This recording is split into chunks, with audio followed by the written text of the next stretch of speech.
어, 앞으로의 또 뭐 지난주 그 강준진 목사님 설교처럼 앞으로의 20년 동안은 저희뿐만 아니라 저희 다음 세대가 이제 이 교회에 많은 역할들을 할 수 있도록 또 그들이 기능을 할 수 있게끔 자리를 내주고 만들어가는 과정이 또 필요하겠죠.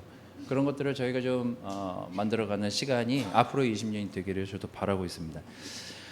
자, 이제 지난주에 이게 요한계시록을 한 번 좀 더 하고 마칠까 하다가 이제 그래도 이제 앞뒤를 제가 막 이렇게 오늘 할 거를 하려고 하다 보면은 이제 앞뒤 맥락을 또 보잖아요. 제가 하다가 이거는 도저히 두 번은 해야 되겠다 싶어가지고 제가 5월 제가 어제도 영상을 찾아보니까 5월 중순부터 제가 했더라고요. 요한계시록을. 근데 많이 줄여서 한다고는 했지만 이게 오늘 하려고 하는 내용을 빼면 이게 마지막 내용이 정리가 안 되겠다 싶어가지고 오늘하고 다음 주까지 두 번 정도에 걸쳐서 요한계시록을 좀 정리하려고 합니다. 왜 이제 오늘 하려고 하는 게 중요하냐면 약간 좀 내용이 생뚱맞은 내용도 있지만 이게 앞의 내용이랑 뒤의 내용이랑 연결시키는 내용도 있기 때문에 여러분들하고 한번 보고 한번 생각해보고 넘어가야 이제 이게 좀 정리가 될 것 같아가지고 저희가 오늘 20장 지난번에 여러분들이 보셨던 장의 그 앞의 내용을 좀 보고 다음번에 정리를 좀 하도록 하겠습니다. PPT를 좀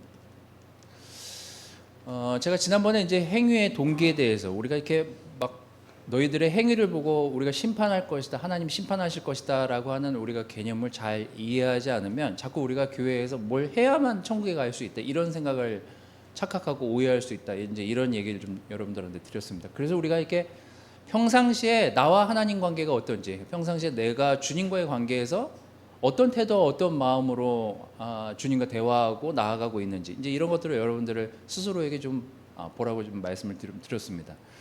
언젠가 이제 우리가 하나님을 만나겠지만 하늘나라에서 만나게 됐을 그 하나님과 내 과거에 대해서 이야기할 때 그때 나는 어떤 모습일까를 한번 생각해 보면서 이 땅에서의 삶을 살아가는 게 종말을 사는 우리들에게 도움이 될 거다라는 이제 말씀을 지난번에 드렸습니다. 오늘 여러분들하고 드릴 말씀은 주님이 다스리는 나라 해가지고 지난번에 읽었던 구절의 앞의 내용입니다.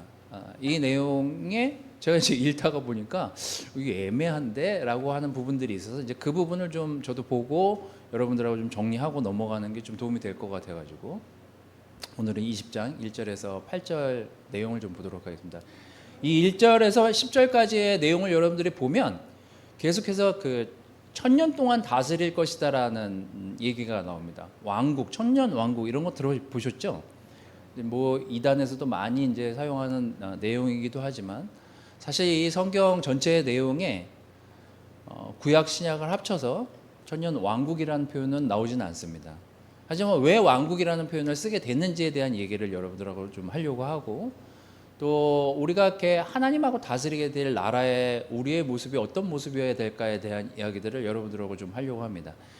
20장이 1절에서 10절까지가 이 천년에 대한 얘기가 굉장히 많이 나와서 이거 갖고 신학자들 사이에서도 굉장히 많은 논란과 싸움이 벌어지는 내용이기도 합니다. 그래서 여러분들하고 좀 정리를 하고 넘어가도록 하겠습니다. 일단 이거를 알려고 한다면 우리 박찬동 목사님이 주중에 그 에스겔서를 하고 있잖아요. 우리가 이제 구약과 신약을 볼 때 신약을 어떤 관점으로 바라봐야 되느냐라고 했을 때 가장 중요하게 우리가 생각해야 될 것 중에 하나는 구약을 모르면 사실 신약을 알기가 어렵습니다. 여러분들이 읽어보시면 아시겠지만 신약의 저자들은 기본적으로 구약의 내용을 알고 너희가 이거 충분히 아니까 이렇게 쓰는 거야 라는 내용들이 굉장히 많습니다. 예수님의 이 얘기를 여러분들이 보셔서도 아시겠지만 예수님도 기본적인 전제로 어떤 얘기들을 하실 때 인용을 하시는 게 다 구약이잖아요. 이때 당시에 신약 시대의 크리스찬들이나 신약 시대에 하나님의 말씀을 전하는 사람들의 대부분, 하나님의 말씀을 기록하는 사람들의 대부분은 구약이 기본적으로 전제하에 베이직으로 깔려 있는 상태에서 그러니 너희가 신약에서 이렇게 얘기하는 거 이해가 되지? 이 정도 개념으로 신약을 봐야 구약에서 이런 얘기를 했기 때문에 신약에 이런 내용이 있구나 라는 것들을 연계해서 이해하실 수가 있습니다. 그래서 그렇게 보면 구약과 신약을 분리해서 볼 수가 없는 거죠.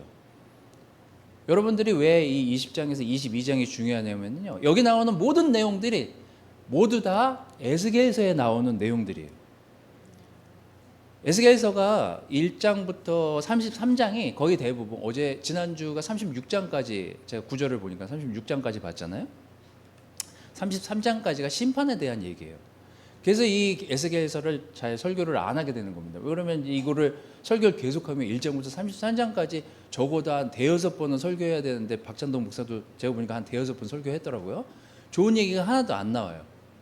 그러니까 가뜩이나 좋지도 않은 삶을 살다가 교회에 오는데 교회에 와서도 좋지 않은 얘기를 계속 들어. 그러니까 이제 이게 힘드니까 대부분 이제 에스겔서를 잘 앞에 부분을 안 하는 거죠. 그리고 이제 43장부터 에스겔서가 48장까지 있잖아요. 그러니까 33장부터 39장까지가 다 희망에 대한 얘기예요. 여러분들이 이렇게 기억나는 에스겔서의 내용을 한번 생각해 보십시오. 36장에 뭐가 나와요? 너의 돌같이 단단한 마음을 깨서 내가 새로운 영을 주겠다. 이게 다 36장에 나오는 얘기거든요. 마른 뼈, 그 희망에 대한 얘기잖아요. 어디 나와요? 37장에 나오잖아요. 다 희망에 대한 얘기가 34장부터 나옵니다. 그러니까 다음 주 주중 예배부터는 다 희망에 대한 얘기예요. 그러니까 기분 좋게 들으셔도 됩니다. 근데 이게 38장, 39장이 요한계시록 20장, 22장하고 겹쳐요. 내용이. 그러니까 이 요한이 이 에스겔서의 내용을 참고하면서, 구약의 에스겔이 봤던 그 환상을 신약을 살고 있는 우리도 지금 보고 있는 거야. 나도 그 똑같은 환상을 봤어. 거기 나와 있는 내용이 중첩이 됩니다. 그래서 그걸 이해하고 여러분들이 이 요한계시록 20장, 22장을 읽으면 좀 이해가 안 된다. 그러면은 이제 에스겔서 38장, 39장 넘어가 가지고 내용을 읽으면 우리가 모르는 내용들이라고 생각했던 그 내용이 에스겔서 38장, 39장이 다 나옵니다. 그래서 여러분들이 좀 오늘 보시다가 좀 이해가 안 되고 좀 설명이 필요한 것 같다. 그러면 이제 집에 가셔서 에스겔서 38장, 39장을 천천히 읽어보시면, 그래서 요한이 이런 얘기를 한 거구나 정도를 이해하실 수 있습니다. 그래서 이게 연관관계가 깊다, 이렇게 보시면 되겠습니다.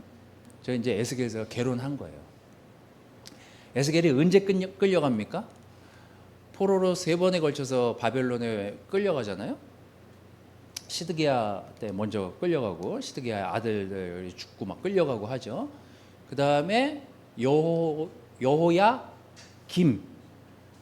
김씨가 왕일 때 또 끌려가는데 에스겔이 그때 끌려가요. 그 다음에 여호야긴.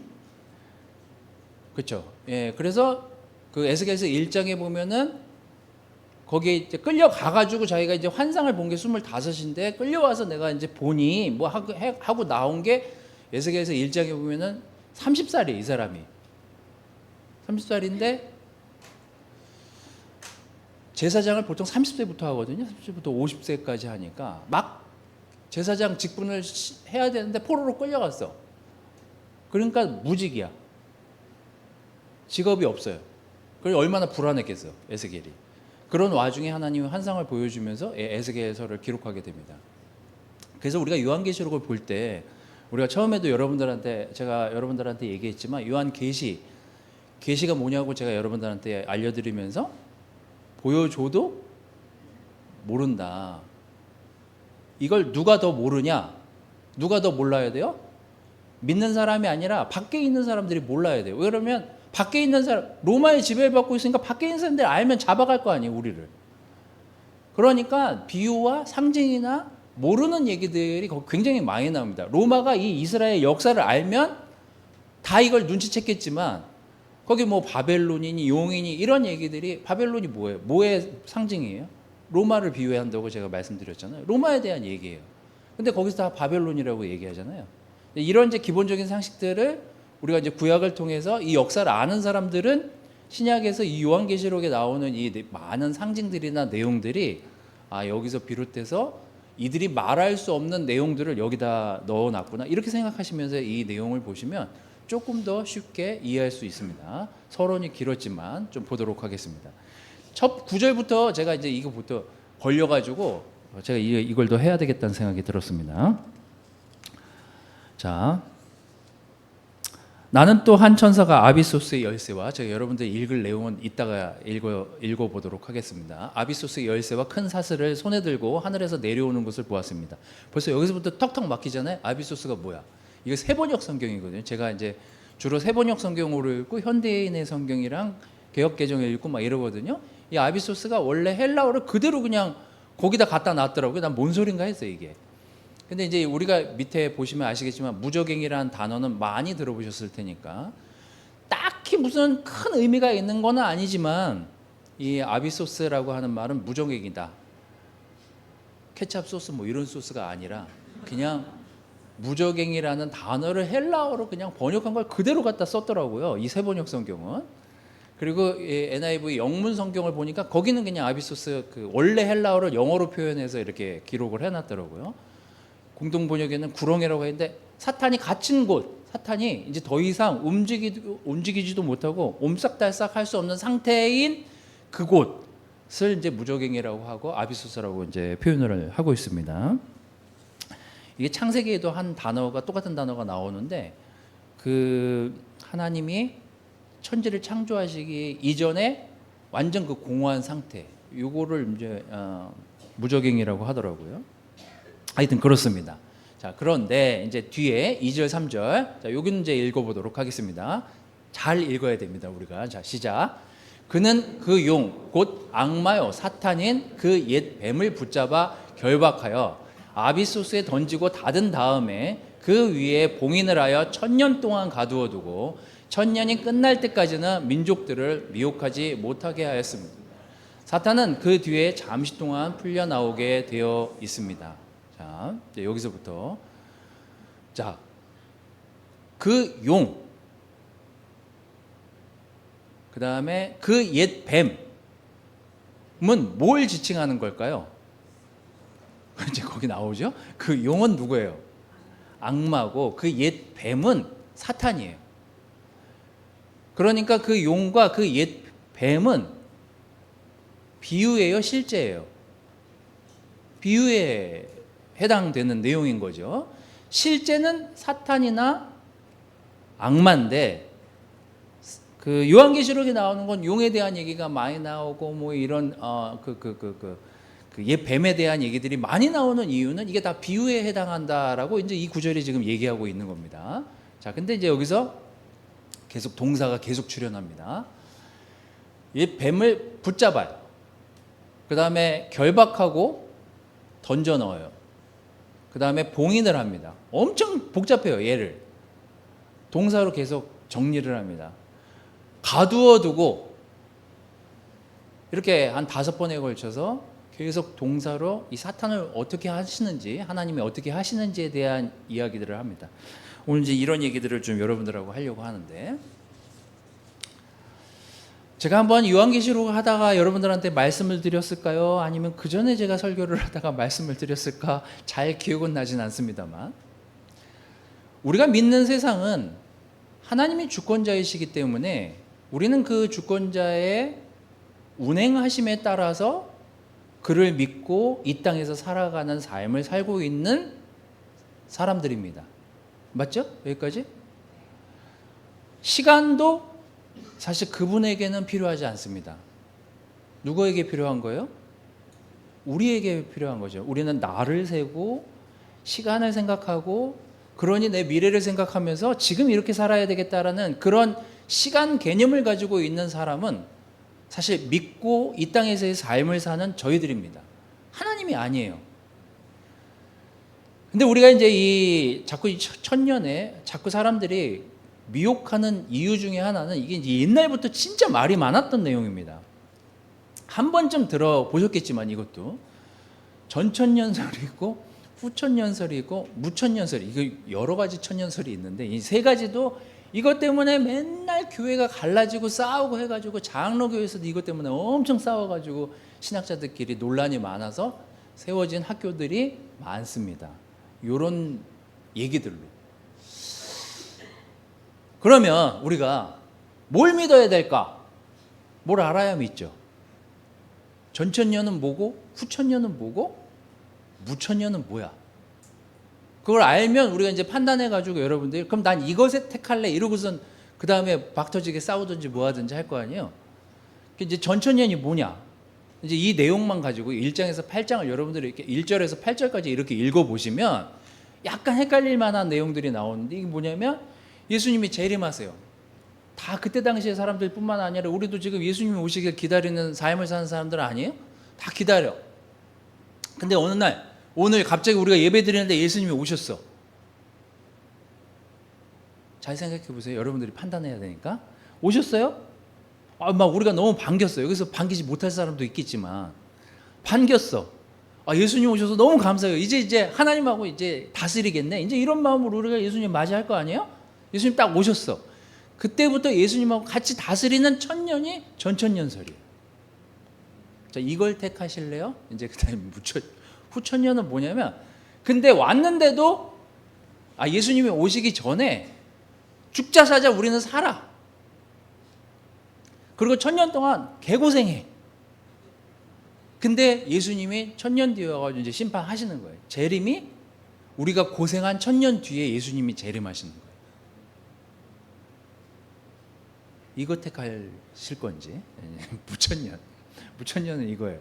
무천년은 그냥 오늘이 천년은 되지는 않았지만 지금 천년이야. 지금 천년 살고 있는 거예요. 우리가 현실에. 그럼 이제 요한계시록을 기록한 때부터 지금까지 천년이 지났잖아요. 이미. 그게 지금 무천년설이에요. 자, 어느 거 하실래요? 선택이 가능하죠. 그것 때문에 싸웠다니까요. 지금도 아마 싸우고 있는 신학자들이 있을걸요. 여러분들은 뭘 선택하시겠습니까? 어떤 거 하실래요? 제가 이제 예전부터 이제 학교에서도 막 이런 것 때문에 뭐 오류가 있다, 싸움이 있다 이런 얘기를 워낙 많이 이제 저도 20대부터 뭐 이런 얘기를 많이 들었으니까 제가 선호하는 건 무천년설입니다. 무천년설. 이게 왜 맞냐? 시간이 지나면서 저도 간혹 흔들릴 때가 있긴 하지만 제가 이제 여기 힌트를 드렸잖아요.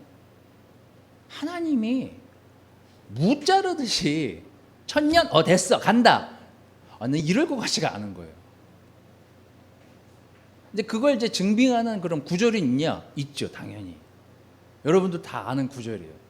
시편 90편 4절에서 6절 말씀에 제가 자꾸 이렇게 제 삶의 뒤를 돌아볼 때마다 떠오르는 구절이에요.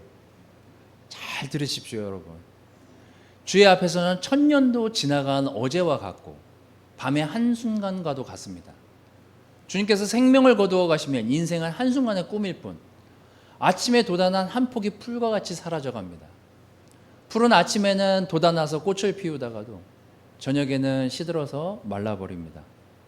전 이 말씀이 저한테 있어서 굉장히 어느 때 제가 이렇게 순간 제 삶의 뒤를 돌아봤을 때 벌써 이렇게 시간이 지났나?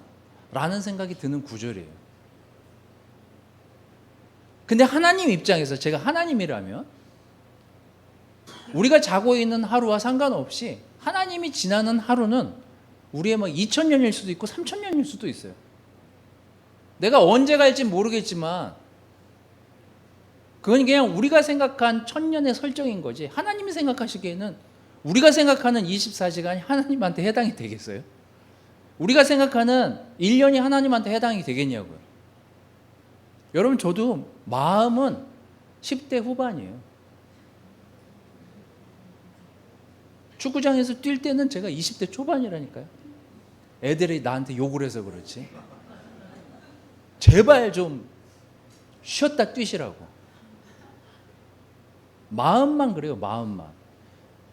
근데 이미 제가 몸이 안 된다는 사실을 알면서도 마음이 막 20대라고 생각하니까 그때를 생각하고 뛰는데 저만 그렇게 생각하고 애들은 그렇게 생각 안 하는 거지. 저러다가 넘어지시고 다치실 텐데 이러니까 계속 뜯어 말려요. 난 뛰고 싶고. 그게 우리 마음이잖아요. 뒤돌아보면 여러분에게 10대가 있고 20대가 있었잖아요. 근데 다 엊그제 같잖아요. 우리도 이런데 하나님이 보시기에 천년 뒤에 내가 간다. 전천년도 아니고 후천년도 아닌 것 같아. 무천년이 맞는 것 같아. 이 땅을 살고 있는 지금의 시간이 천년이든 이천년이든 지금 이게 하나님이 다스리는 이 땅에서의 우리가 살고 있는 이 삶의 고난과 많은 역경들은 우리가 살아가면서 성숙해지는 과정이라고 생각하면 지금이 이 땅에서의 천년이 맞다는 생각이 저는 다 드는 거죠. 또 하나 베드로도 이 비슷한 내용을 얘기합니다. 베드로후서 3장 8절에서 9절. 자, 이걸 같이 읽어보도록 하겠습니다. 자, 시작. 사랑하는 여러분, 이 한 가지만은 잊지 마십시오. 주님께는 하루가 천년 같고 천년이 하루 같습니다. 어떤 이들이 생각하는 것과 같이 주님께서는 약속을 더디 지키시는 것이 아닙니다. 도리어 여러분을 위하여 오래 참으시는 것입니다. 하나님께서는 아무도 멸망하지 않고 모두 회개하는 데에 이르기를 바라십니다. 이게 맞는 무천년설이 아닌가 저는 생각이 드는 거예요. 왜 참고 계속 견디실까? 왜 자꾸 천년 이렇게 안 자르실까를 생각해 보면 제가 이 요한계시록을 읽으면서 계속해서 느끼는 거, 갑자기 오늘 비구름이 몰려와가지고 하늘이 갑자기 딱 열리고 비는 안 쏟아지는데 예수님이 나타나. 화들짝 놀랄 사람들이 있다니까요, 진짜. 우리 중에 다시 하늘 문을 닫고 싶은 사람들이 우리 중에 있을 수 있어요. 이게. 그럼 이제 우리가 해야 될 일이 뭐냐? 화들짝 하늘 문을 닫고 막 창문을 닫고 막 이럴 게 아니라 내가 오늘도 회개하는 마음으로 내 지난주를 어떻게 살았는지를 다시 돌아볼 수 있는 시간이 주어진 것에 감사해야 되는 마음으로 오늘을 살아야 되는 게 아닌가. 시간이 또 주어졌잖아요. 우리가 예배드릴 시간이 주어졌고 함께 교제할 시간이 주어졌고 함께 내 마음을 나눌 시간이 지금 주어졌잖아요. 하나님이 허락하셔서 지금 우리에게 주어졌잖아요. 감사하게 생각해야 돼요. 한숨을 쉬면서 다행이다 노래를 부르면서 또 내게 회개할 시간이 주어졌구나. 이제 이게 이 땅에서의 천년을 사는 우리들이 해야 될 삶의 태도가 돼야 되지 않을까? 우리가 주권자는 하나님이라고 정하고 살고 있잖아요. 하나님이 이기실 거다라고 믿고 우리는 살고 있잖아요. 하나님이 이 땅에서 우리에게 승리를 주실 것이다. 그 믿으면서 사는 게 저희들의 믿음 아니에요? 하지만 오늘 이 시간이 우리에게 주어진 건 그 시간의 천년과 만년에 상관없이 그래도 오늘 하루 내가 하나님이 다시금 나를 돌아볼 수 있는 시간을 허락하셨다는 거. 이건 정말 감사해야 될 일이다 라는 생각을 우리가 하면서 오늘 하루를 산다면 이건 참 좋은 일이다 이런 생각이 들었습니다. 자, 그런 차원에서 지금 여기 2절 3절 그는 곧 용, 곧 악마여 사탄이 그 옛 뱀을 붙잡아 결박하여 아비소스에 던지고. 그러니까 자꾸 이제 단어에 집착하면 자꾸 우리가 죄 짓고 지옥 가서, 지옥도 우리가 쓴 단어는 아니라지만 불교에서 썼던 단어라지만 자꾸 어디 이상한 영화 보고 막 이렇게 해가지고 그거 뭐예요? 신의 한수인가? 뭐예요 그거? 죽어가지고 막 돌아다니는데 신과 함께. 우리가 그런 영화를 너무 봐가지고 죄송해요. 갑자기 생각이 안 났어. 그런 거 봐가지고 착각하고 막 불구덩이 막 언젠가 이제 심판은 받겠지만 거기에 포커스할 게 아니라 이 요한계시록이 얘기하려고 하는 것은 먼 훗날 우리에게 그런 일들이 일어나긴 하겠지만 그러니까 지금 어떻게 살아야 될 거냐. 지금 이렇게 핍박받고 고통받고 힘든데 지금 이 땅에서 어떻게 살 건지에 대한 이야기를 지금 나누는 게 더 맞는 표현이라는 생각이 드는 거죠. 요한계시록 제가 말씀드렸잖아요. 미래에 대한 얘기이기도 하지만 미래를 생각하면서 지금을 사는 우리가 이 고통 속에 살고 있는 우리가 어떤 삶을 살아야 될까를 생각해 보게 만드는 책이 이 요한계시록이라니까요. 그래서 우리가 잘 보세요. 하나님이 이미 승리는 허락이 된 거예요. 이미 승패는 갈라졌어요. 월드컵처럼 우리가 모르고 막 경기를 하는 게 아니에요. 이미 예수님이 십자가에 못 박히신 다음에 승리는 확정이 됐어요. 이미 사탄도 약해지고 가두어졌는데 이 사탄이 발버둥 치는 거에 당하는 게 우리들이라니까요. 여기 보면 사탄은 그 뒤에 잠시 동안 풀려나오게 된다라는 이 말은 어쨌거나 갇히고 그가 힘을 잃게는 돼 있지만 그의 발버둥 침으로 인해서 사실 이 땅에 사는 우리도 그것 때문에 힘들어지는 현상들을 보게 되거든요. 미혹하게 되고. 마태복음 24장에 나오잖아요. 항상 우리를 미혹하게 하는 영이 존재한다고요. 우리가 이제 그런 것들을 경계하면서 이 땅에서의 삶을 돌아보면서 산다면 이 요한계시록이 얘기하고자 하는 의미를 제대로 이해할 수 있다. 저는 이제 이렇게 생각합니다.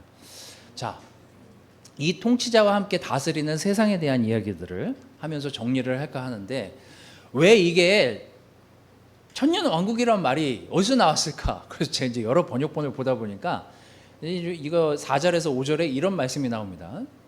내가 또 그 보좌들을 보니 그 위에 사람들이 앉아 있는데 그들은 심판할 권세를 받은 사람들이었습니다. 또 나는 예수의 증언과 하나님의 말씀 때문에 목이 베인 사람들의 영혼을 보았습니다. 그들은 그 짐승이나 그 짐승 우상에게 절하지 않고 그들의 이마와 손에 그 짐승의 표를 받지 않은 사람들입니다. 그들은 살아나서 그리스도와 함께 1000년 동안 다스렸습니다. 이게 개역판에 보니까 1000년 동안 왕 노릇하리니 라는 데서 1000년 왕국이란 말이 나오지 않았나 이제 이런 생각이 좀 들었습니다.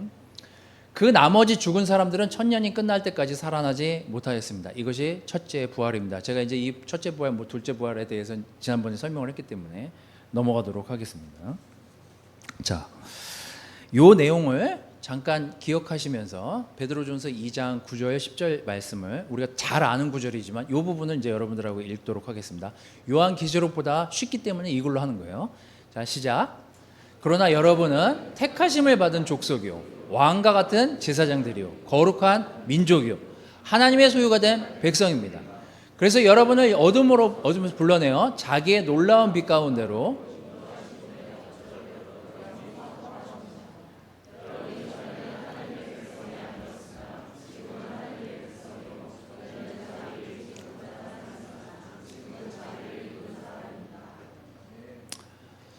이소부화에 사자 가죽을 쓴 당나귀 얘기가 나옵니다. 아시죠? 지나가다 당나귀가 사자 가죽을 얻게 됐어요. 너무 기분이 좋아가지고 가죽 옷을 딱 입었는데 다 도망가. 동물들이. 그 착각하는 거죠. 이제 우리가 이제 크리스천 제자의 삶을 살면서 진짜 이제 혼란해지면 안 되는 것들이 있습니다. 이게 뭐냐면 지금 이제 이 베드로전서 2장 9절 10절 말씀에 따르면 하나님이 우리를 어디까지 만들어 놓으신 거예요? 어디까지 승격을 시켜 놓으신 거예요? 왕과 같은 제사장까지 승격을 시켜서요. 우린 사실 그런 사람이 아닙니다. 이 요한이 기록한 요한복음 그 1장에 보면 이것도 제가 이제 옛날에 외우던 거라서 요즘 세번역 현대인의 성경은 어떻게 나오는지 모르겠습니다만 영접하는 자, 그 이름을 믿는 자는 개역 성경에 이제 개역 한글에 이렇게 나오거든요. 다 기억하십니까? 여러분들은 다 현대인의 성경으로 읽으셨을 테니까 여기서 이제 크리스천 되신 분들은 영접하는 자, 그 이름을 믿는 자들에게는 하나님의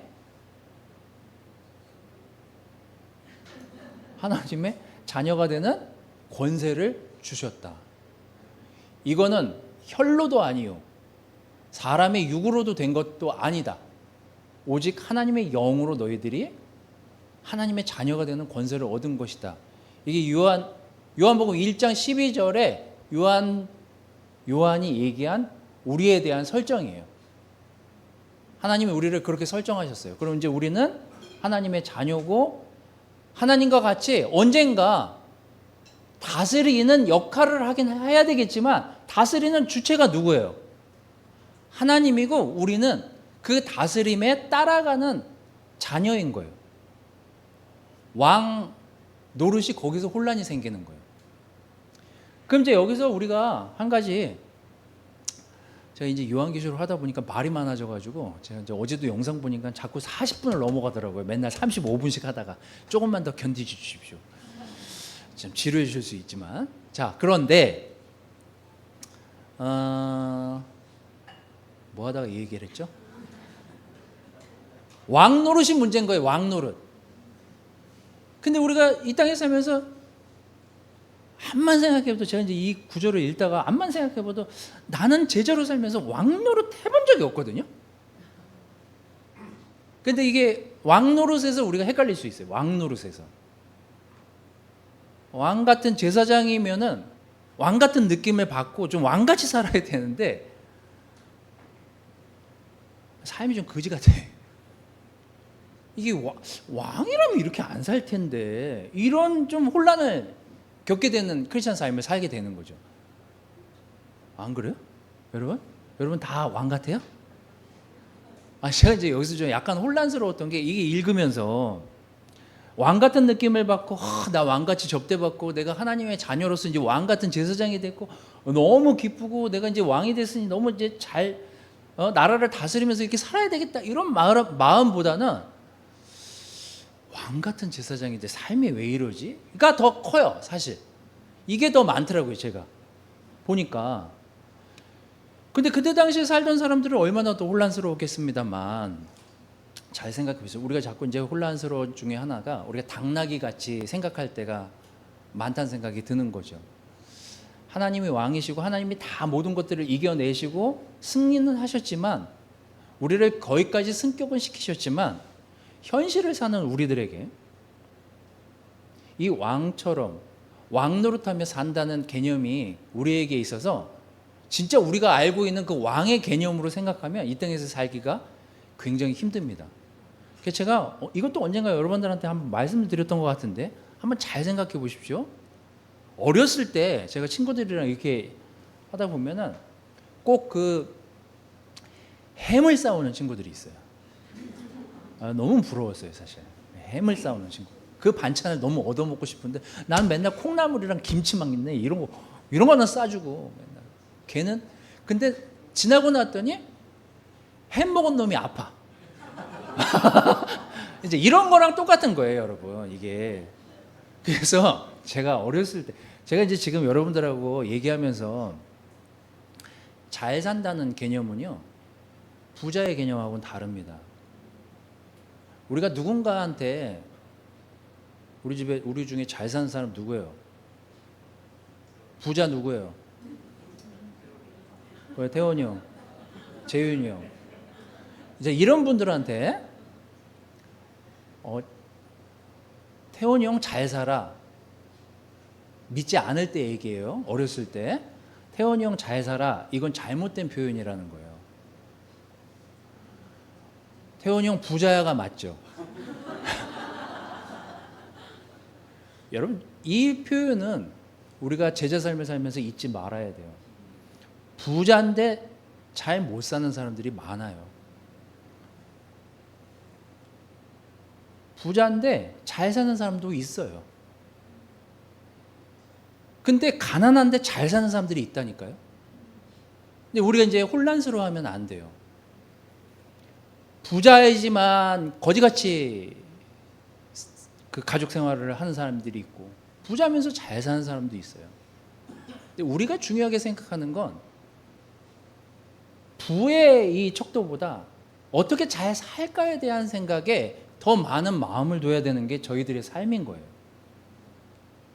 우리가 하나님하고 왕 노릇한다는 건, 그분이 나를 승격은 시켜줬지만, 그래서 이 땅에서 내가 좀 거지같이 좀 힘들고 어렵고 현실 속에서 부딪히는 일은 많지만, 그래서 내가 지금 이 시간 이 생각을 어떻게 건전하게 하나님께 가져가면서 살 건데가 우리의 결말이 돼야 돼요. 우리는 행복하고 잘 살기 위해서 제자가 된 거 아니에요? 부자가 되기 위해서 제자가 된 건 아닐 거 아니에요. 근데 이제 우리가 여기서 왕 노릇에 대한 혼란을 가져오시면 안 돼요. 잘 산다는 의미를 오해하시면 안 돼요. 계시록 20장 7절 8절을 보면서 정리하도록 하겠습니다. 이거는 완전 그 에스겔에서 38장 39장에 나오는 내용이랑 똑같은 내용이기 때문에 이건 별다른 설명을 하지 않겠습니다. 이 사람들은 하나님과 그리스도의 제사장이 되어서 1000년 동안 그와 함께 다스릴 것입니다. 1000년이 끝나면 사탄은 옥에서 풀려나서 땅의 사방에 있는 민족들, 곧 곡과 마곡을 미혹하려고 나아갈 것입니다.